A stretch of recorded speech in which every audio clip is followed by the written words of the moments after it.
Hey friends, thanks for joining me, Jim Baroud, to hear a few insights from leaders who represent our innovation ecosystem. Today's chat is with Jen Libby, a psychotherapist and the founder of Promly, and Danielle Dick, the co-founder of Thrive Genetics and the author of the book Child Code. So I'll tell you, Jim, my background for over 20 years, I won't give you the years, but has been as a mental health professional. I've been a psychotherapist for many years with young people, but I'm considered, I would say, probably the person that treats the difficult to treat adolescent kids who are suicidal, eating disorders, homicidal, self-harming behaviors. A lot of times kids who, maybe might not do so well with traditional therapy has typically been, my clientele. My background prior to that, I used to work in secure treatment for juvenile sex offenders and gang offenders. I worked in a hospital. I worked in the school system. I worked as an administrator of the school system. And it all brought me to the place of, how can we better treat kids in a more accessible and scalable way? And so now I'm the founder of Promly. We can talk a little bit more about that after. Great, thank you. Danielle? Yeah, it's great to be here with you all. I'm Danielle Dick, and I direct the Rutgers Addiction Research Center, which is actually the largest addiction research center in the world. There's over 150 researchers that span all the way from basic neuroscience and genetics through to studying prevention, treatment, recovery, policy. And I have spent the last 20 plus years working on the research side of things. And so I really study the development of substance use problems. So a lot of my work is with adolescents and emerging adults, and why some people are more at risk than others. And we know that part of that reason lies in our genes, and part of it is in our environments. And so I lead big gene identification projects where we're identifying the specific genes involved in why some people are more at risk than others. And then I study tens of thousands of kids into adulthood to look at what are the environmental and behavioral factors that are most predictive of developing problems. And then we integrate that with the genetics piece to ultimately develop more effective prevention, intervention, and treatment.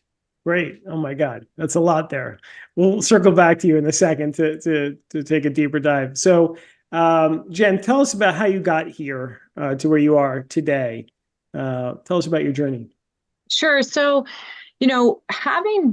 I mean, it's a long story, let's say, but I'll make it short, is that I joke, my husband and I flipped a coin as to where we were going to land. I had a practice in Massachusetts. He was from New Jersey. I lost the coin toss.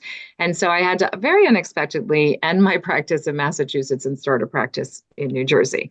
That gave me the opportunity to really work in two places at the same time. And what I found was when I came here, I was curious because it was really right after 9/11, and I was seeing just more anxiety from kids, more intense diagnoses, things like that. And I started to track actually the teen suicide rates more anecdotally, just because I was noting that what I was seeing in a place that I thought had like a similar demographic was significantly different. What I found is there were only actually 3 teen suicides in the general geographic area where I treat kids from 2003 to 2009, but then I saw a major jump of anywhere from 6 to 9 teen suicides every single year, starting in 2009 and running for a span of about 10 years. And then at 2020 landed at about 15 teen suicides in the same exact geographic area. And my clients would say to me, they're like, Jen, like it's probably starting in 2014, adults created social media. They know it's harming kids. They know it's killing kids. Like, why aren't the adults stepping up to fix it? Do they just not care about us? Are we just some kind of experiment generation? And I would say to them, pretty calmly, I would be like, guys, I'm sure Google's got this, like they're practically ed tech. They have the Chromebook. They're in schools. They must be doing the right thing. Facebook, I have friends at Facebook, right? They're not their parents. They're not going to let bad things happen to you guys. And I really believed that. And then it just became so apparent to me watching the teen suicide crisis, the teen mental health crisis really emerge, where now we would say, even the Surgeon General, I think, gives the example of, if you had a school of 1,000 kids, 450 of those 1,000 kids would say that they feel persistently sad and hopeless right now. 200 of those kids have seriously considered suicide, and 100 of those kids have attempted suicide, an active suicide attempt within the last year. That's a mental health crisis. And so as a therapist, I'm sitting back saying, my God, like I've had a wait list for 10 years. Like I never have room in my practice. Like, how are we going to treat this mental health crisis in a scalable way when access to therapy is expensive, there's not enough of us, et cetera? Kids aren't using the mental health apps like I would have hoped. My clients have to like throw things at them to get them to use them, and, really create a lot of incentives. And yet, what are we going to do to create a more scalable option? So I tragically, after my own son died in 2015, I had a baby boy, and he died at 9 months old. And I very out of the blue became a parent who lost a child. And that was a game changer, where I all of a sudden went back to work, working with kids who were really pretty severely, in a bad way. And now my perspective changed, where I was now imagining what that would be like to be their parent who's lost a child, let's say, who loses their child to suicide. And I was like, hold on a second. We got to do everything. We got to like run through brick walls at this point, because this is preventable. The mental health crisis is solvable if we all work together, but we're not doing it effectively. And so I got together, probably starting with about 20 young people. And my co-founder also happened to be somebody who's like, Jen, I do create medical apps and health tech apps. And so we got together and just started brainstorming with kids as to what would they actually want in a new social network. We know they use all the normal social networks, but what do they really want? What could bring about more genuine connection, but also create like a call to action, giving kids more opportunity. And that's where we came up with Promly. I didn't come up with a name, the kids came up with a name, but we wanted to create a safer space for 13 to 19-year-olds, specifically for high school students, that has AI age recognition to keep sex traffickers off, et cetera, to give kids a place to genuinely connect based on their life goals, their school clubs, and their 20 things they want to do before they're 20. Well, then also building in easy access to opportunities that they might not otherwise know about. So things like internships, entrepreneurship programs, learn how to build an NFT, learn how to invest at a younger age, get involved in volunteering in different ways.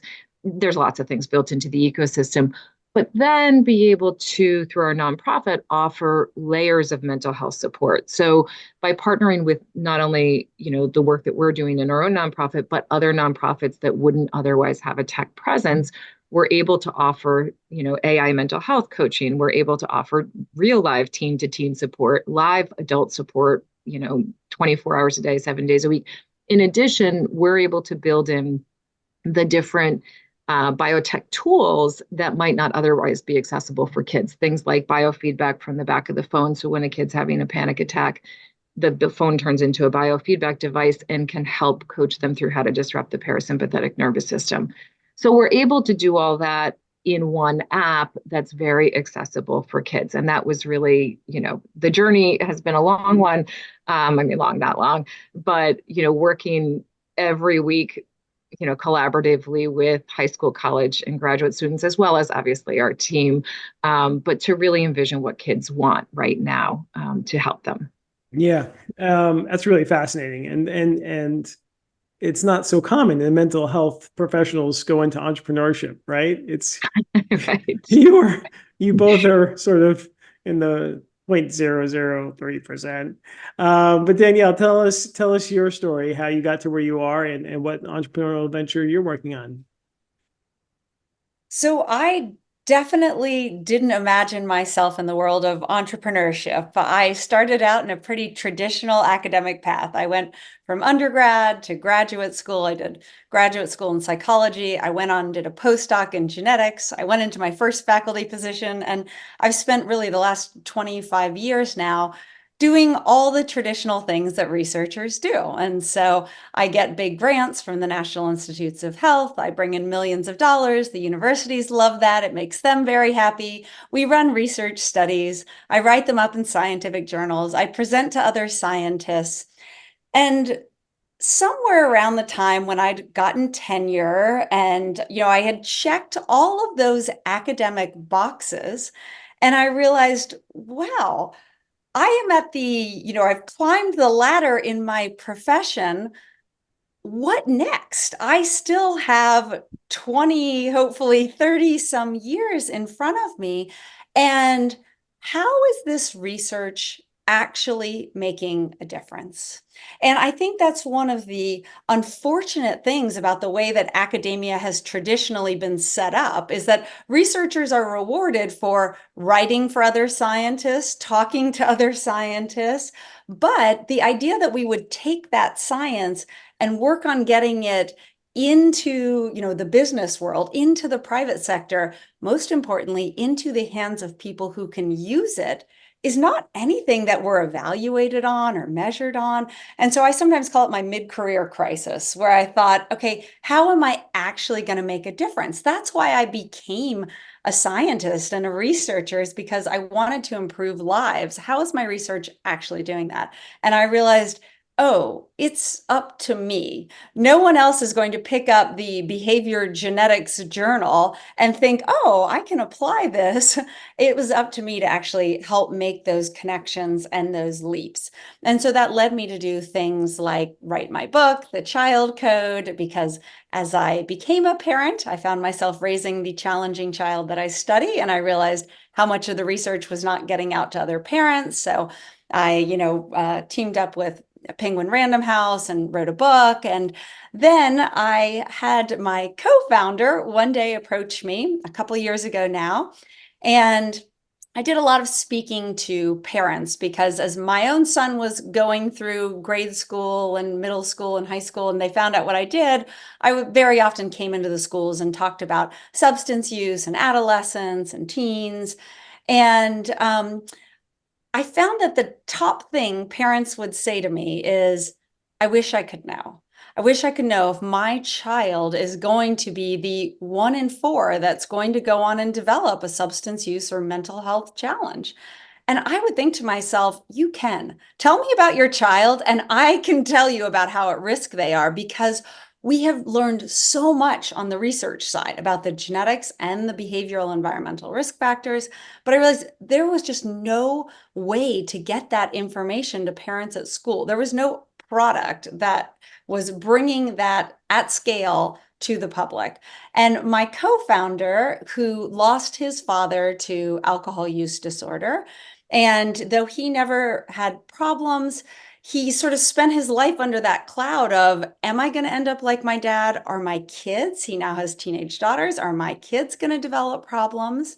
And the other co-founder who was originally involved was someone who was in recovery, who had also lost his father. And so they, through launching a company where they were partnered with Slash from Guns N' Roses, and they were essentially, it's called Unchained Brands, developing or selling kind of these accessories, heavy metal accessories, and the proceeds were going to support families and loved ones. They donated a lot of the proceeds to Music Cares, which is the nonprofit of the Grammys that supports families with loved ones with addiction. Obviously, many people are affected. It's also a large issue in the entertainment industry. And so through that, they had all these people saying to them, gosh, I wish I could have known my loved one, my spouse, my child was at risk. And so coming from the business world, they, I commend them, did that step of thinking, well, we want to build something to get in front of this problem, to prevent problems before they start. So what do we actually know about what's out there? And they found me, whose research was in that space. And so we teamed up to launch what's now Thrive Genetics, with the idea of creating a platform for individuals to get access to their personal risk information, understand what that means. So it integrates both genetic and behavioral environmental information, to kind of give a holistic picture of risk, understand what that means and doesn't mean, and then connect individuals to resources to reduce risk and support their mental health.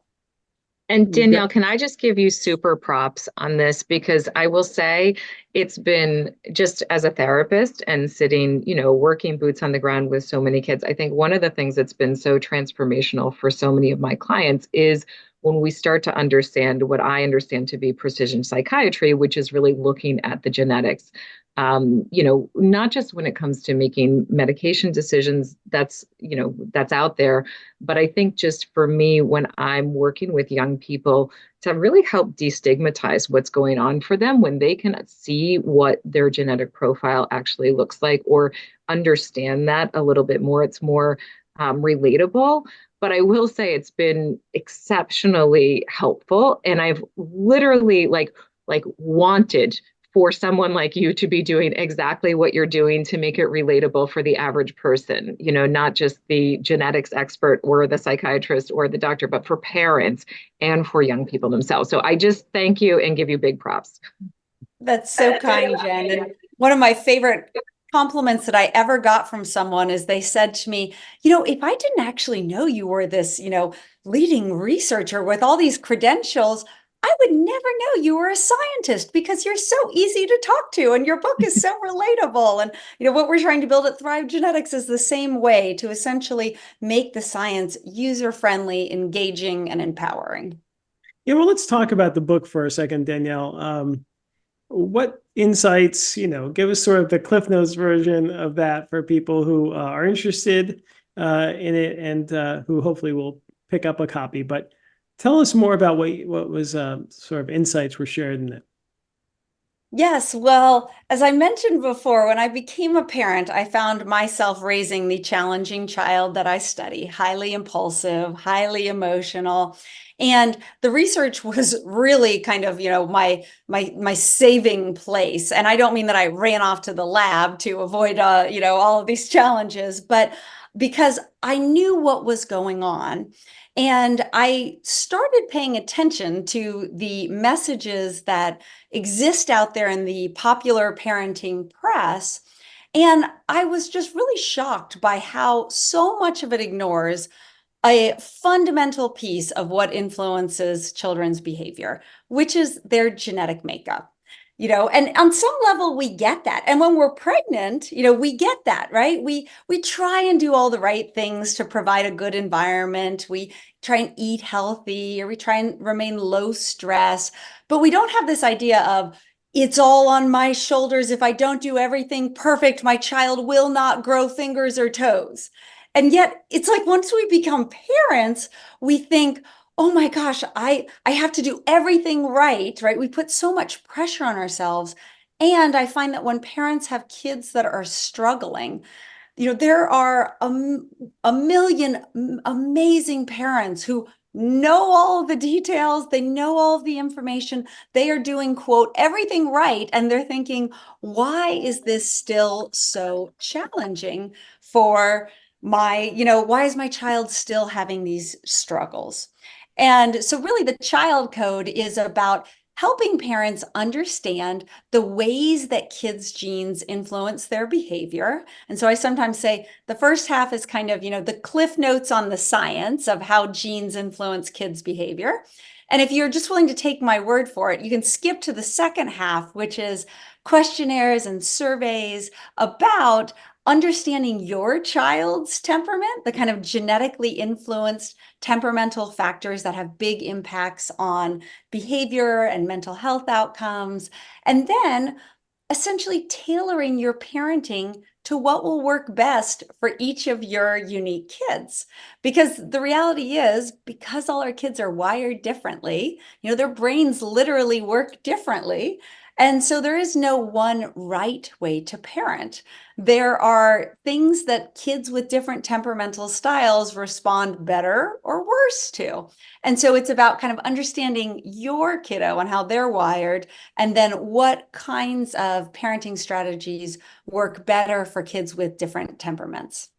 Got it. Okay. Thank you for that. I have a copy. I haven't read it yet, but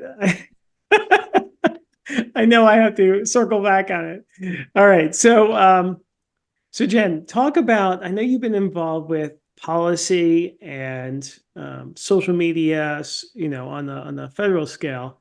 Talk to us about, what's going on. You want me to talk about the real what's going on, or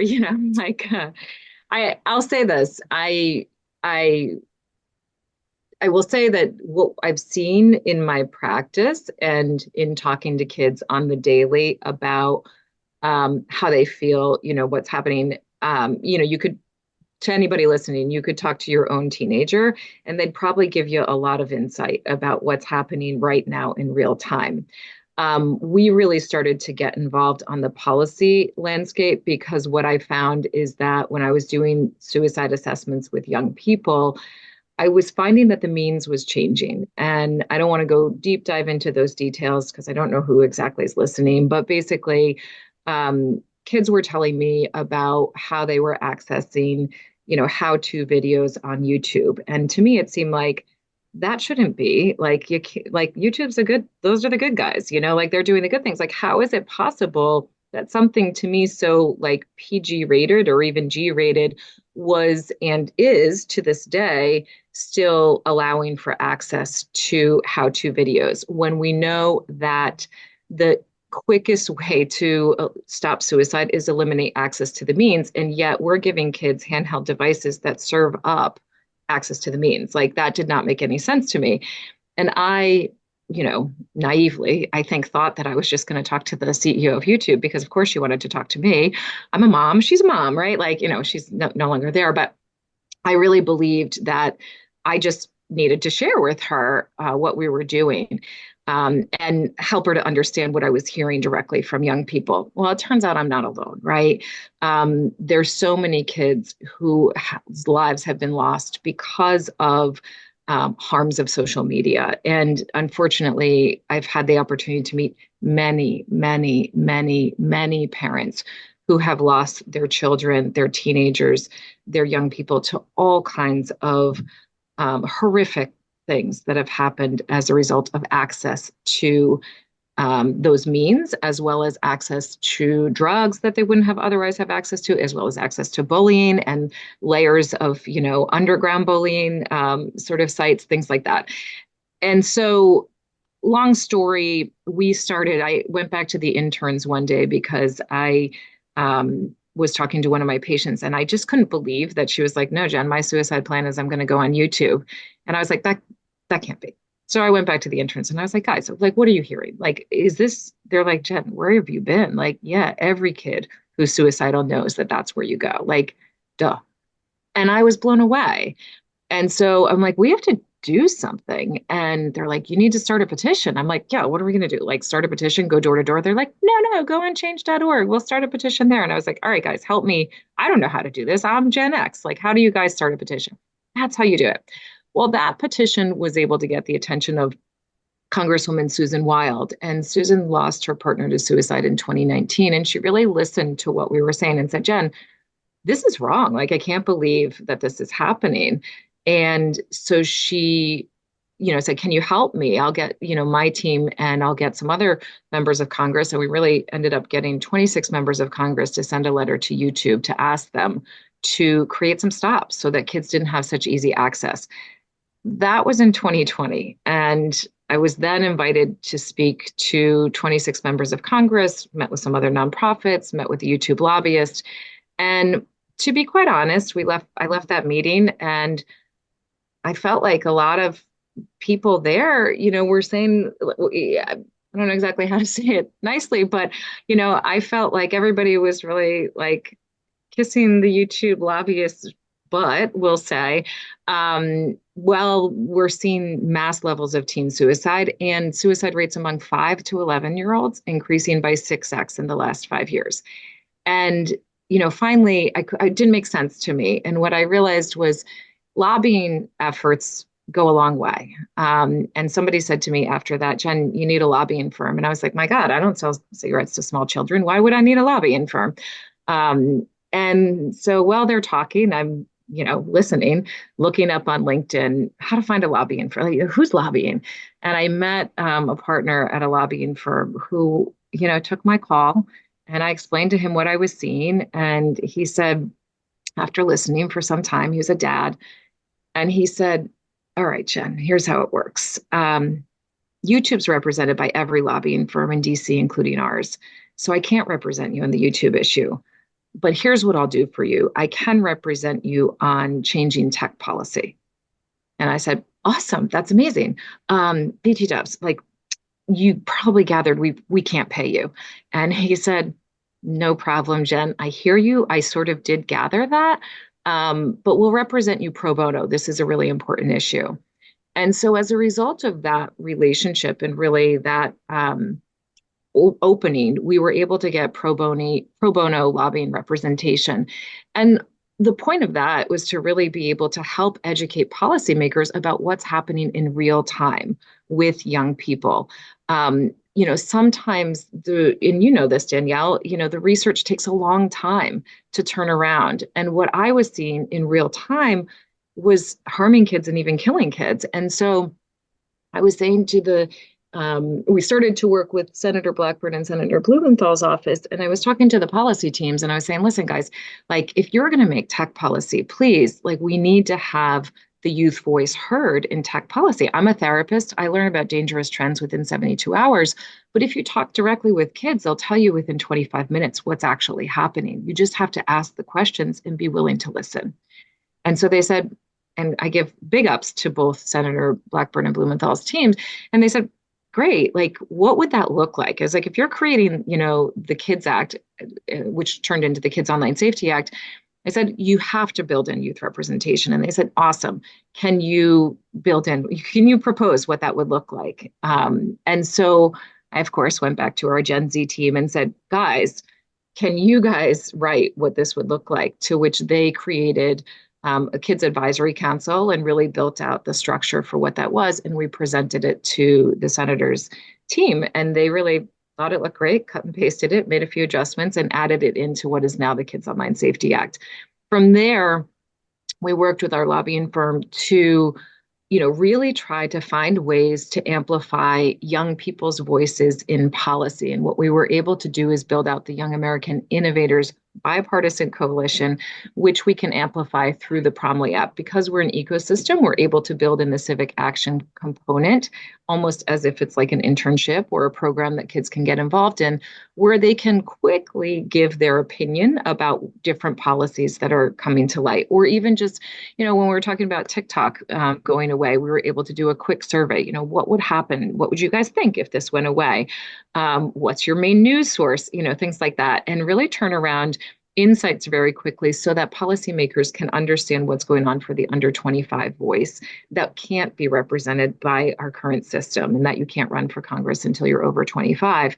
But yet we have all these amazing entrepreneurs, startup founders, kids, boots on the ground people who are living it and, many times feel like they don't have a voice in how to communicate with their policymakers. And so through all the work that we're doing at Promly and the Innovators Coalition, we really look to solve for that by turning around insights and being able to share actual lived experience of young people as it relates to policy. So that's amazing. That is amazing. Danielle, what do you see on the horizon here as we look to the future?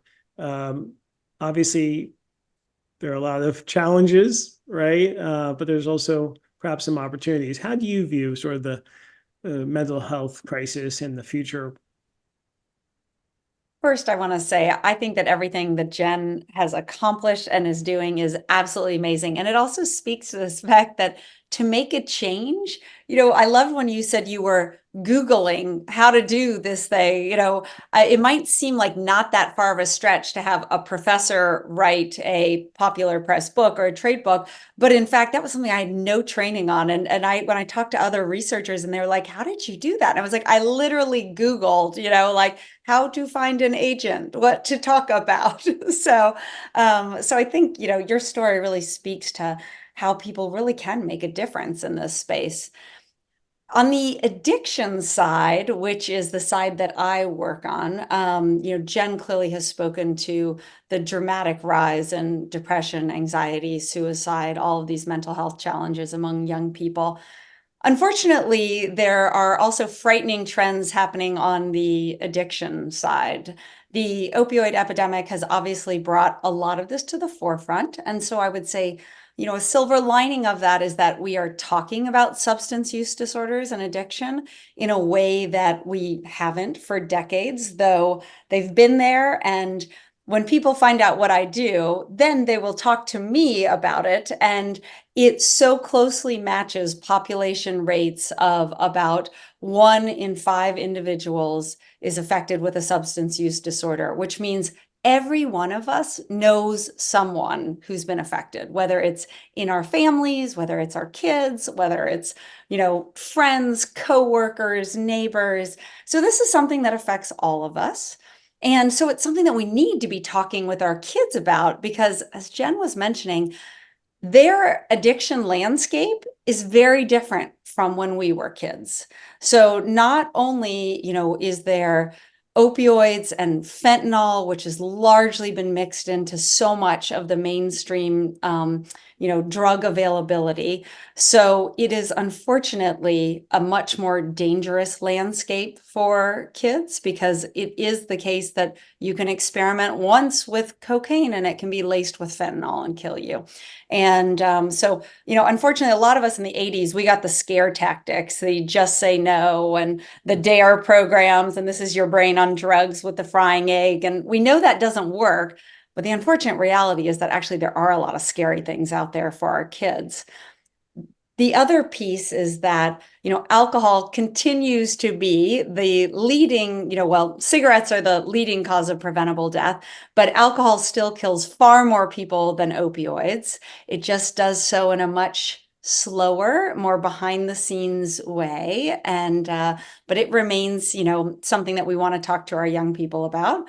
And the other piece that I try and raise awareness about is that with the sweeping legalization of cannabis, which, certainly has a number of good things behind it, meaning obviously legalization was used to discriminate against people of color, for many years. And so there's a lot of reasons that have gone into cannabis decriminalization, but as it has become more available and accessible, we know that when you talk to kids, they tend to think, oh, it's not dangerous. Many parents will think back and think, oh, I used a little marijuana, I smoked a little weed. What was the big deal?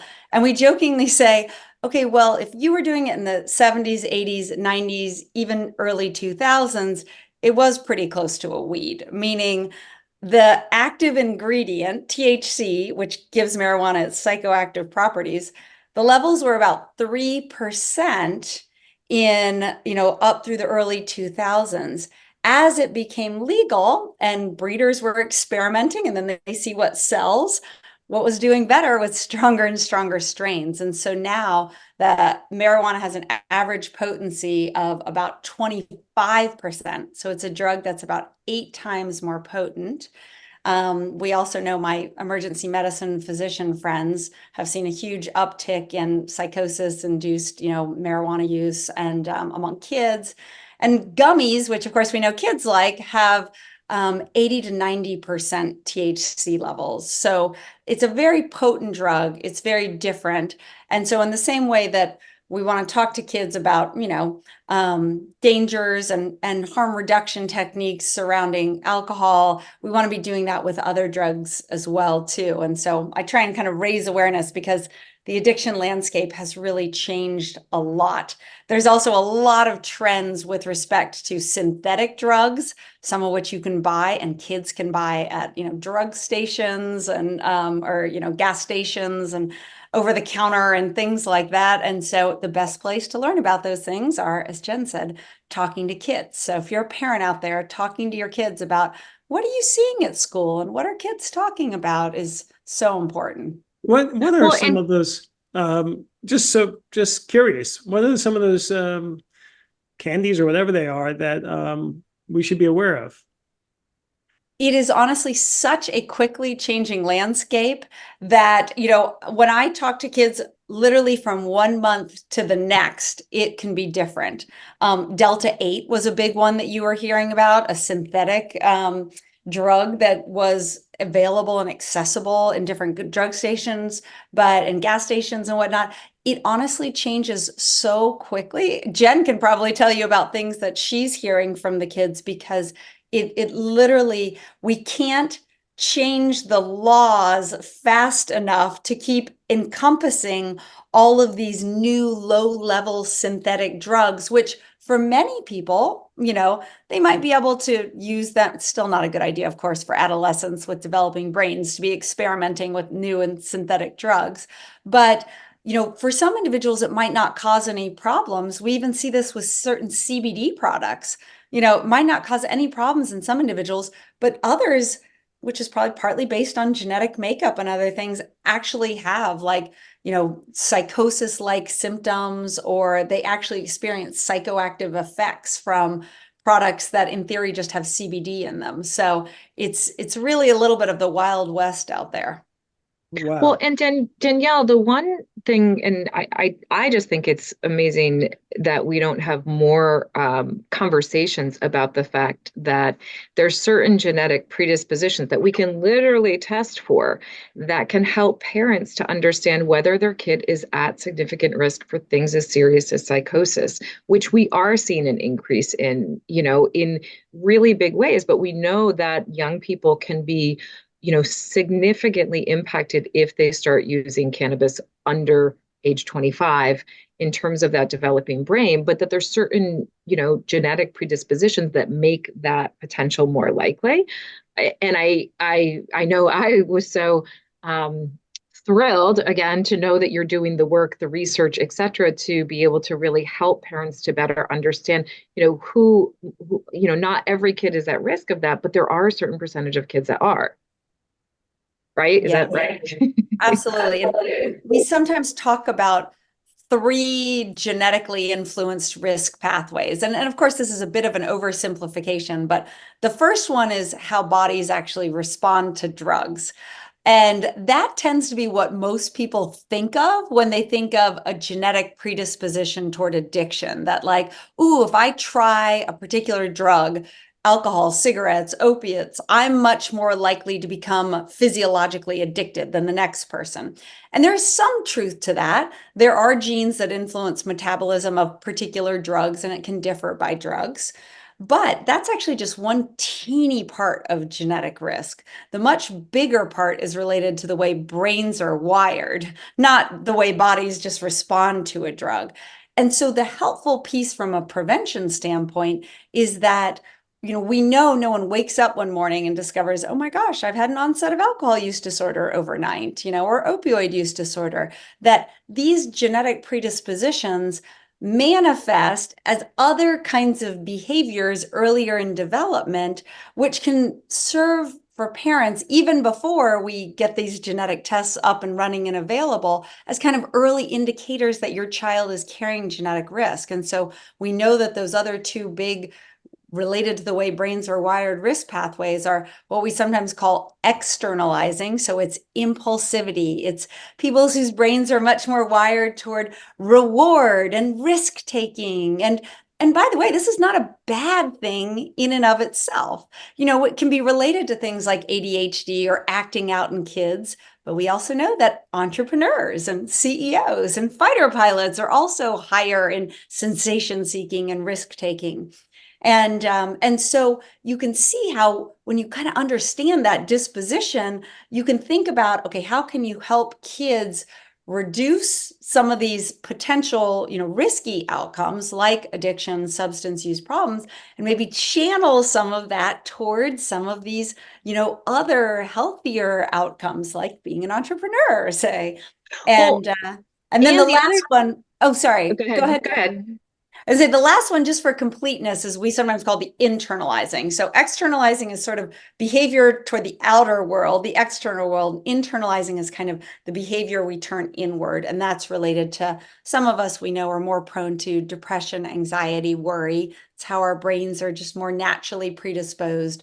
And that if you don't find coping strategies to address that, then as individuals get older and substances are now readily available, they can get used to cope, which of course can lead to problems. Well, and I was going to say, Danielle, the other piece that you said that I think is so critical for parents to understand and for people to understand is that the certain people have a certain need for their brain to process effectively. There's a certain percentage that needs exercise or activity. It doesn't have to be exercise like going to the gym, but physically, like they need physical movement for the brain to effectively process. And that's not everybody. That's a percentage of the population, but I know I've seen in my work, with athletes, it's fascinating to me that they all have this sort of like athlete gene, I would say, where if they are not moving, they actually are at much higher risk of depression and anxiety much quicker. And to know that as a parent, listen, if your kid's an athlete or not an athlete, they can still have the athlete genes, quote unquote, but that's so important for people they're as individuals to understand that that's part of how their brain works, that the serotonin, the dopamine, like all of that won't work without that movement involved. We think, I think that even as adults, we spend so much time often reflecting on ourselves and the parts, that often we don't like about ourselves, or why can't I just do this? Or why can't I just stop doing this? Or, you look around at other people and it's like, gosh, that looks so easy for them. Or with our kids, we think like, why can't my child just sit in their chair or behave at school or whatever it is like the other one? And, that's why I think thinking about the genetics piece can be so empowering. Some people are like, oh, but I can't change my genes. So how is that helpful? I actually think that just understanding and being mindful then about like, hey, this is how my brain works. This is how my child's brain works and is wired. Then you can start thinking about, okay, how do I put in place strategies for the things that, might be the not so great parts of that? And then how do you accentuate the things that it does help you to be good at? Yeah. Oh my Absolutely. God. Oh my God. And it's really a new unlock for parents, right? To really get better insights, and actually sort of help us, right? Sort of manage it better and not blame ourselves for Yes, everything that that is goes the hope. awry. We do And enough Jen, of that as parents. So, All I right. This has can't been a wait. great conversation. We usually do something called just one thing. So tell us just one thing. Just tell us, for those entrepreneurs out there who are getting involved in the mental health space, what's one tip you would give them, Danielle? I see a lot of entrepreneurs getting into the addiction space now, which is, I think, a wonderful thing to have so many new bright minds trying to tackle this huge societal problem. But one of the things that I still see is a disconnect between entrepreneurs who are trying to start businesses in addiction and the researchers who are over here working on trying to understand and prevent and treat addiction. And so what I would really encourage is, more connection and collaboration. The National Institutes of Health has spent literally millions of dollars on studying addiction, and there's thousands upon thousands of researchers who care deeply about these issues and know a lot about it. And so businesses don't have to start from scratch. And sometimes when they try to, I think we don't want any more, Theranos companies out there, right? Where it's great ideas, but not connected to the science. And so I think that, having these addiction companies being connected to what we already know about the science and the scientists is really going to help create the most meaningful, impactful products to tackle addiction and these mental health challenges. Great. Jen? Well, I first have to say, Danielle, I'm really excited to build Thrive Genetics and to work with you in Promly and see how we can bring this to, teens and young adults. But then when it comes to one takeaway, Jim, I would say, similar to Danielle, when I see different entrepreneurs or different, folks trying to build programs, let's say, to tackle the youth mental health crisis, I think one of the most critical pieces is to really involve the young people or the people in any population that you're serving. And not just as a, one-time consultant or, quick survey or that sort of thing, but to be working really co-jointly with young people, because this is a generation that is excessively pivotable. We're moving so quickly, things are changing so quickly, and so it's I think truly essential to, gather the population that you want to be targeting right at the staff level and be working directly with them. Great guidance. Thanks, guys. All right, so this has been wonderful. We usually end with a quote or a saying or a poem from our guests and why they're important to you. So let's start with you, Danielle. So mine is actually very related to the comments that Jen just made, which is one of my favorite phrases is nothing about us without us. And it's something that is commonly used in the recovery community. And the whole idea is if you actually care about helping a group of people, that you should work with those people to find the solution. And I think as entrepreneurs and as scientists, very often we think that we've got these great ideas and we've got the solution and we're trying to bring it to the people to help them. And so the idea of nothing about us without us reminds us to engage those communities and being a part of creating the solution. You are so right, Danielle. I love that. Jim, my quote is a little bit different. And I would say, whenever I do an interview, I always ask, who's the one person living or dead that you would want to have lunch with? My person is Marshall Mathers, otherwise known as Eminem. And my favorite quote was, if you had one shot or one opportunity to seize everything you want in the moment, would you capture it or would you just let it slip? Love it. That's it. We got to seize the day. It's today. I love it. Thank you so much. Thanks for joining us. I hope you enjoyed the show. Please like it, leave a review, and subscribe. See you soon.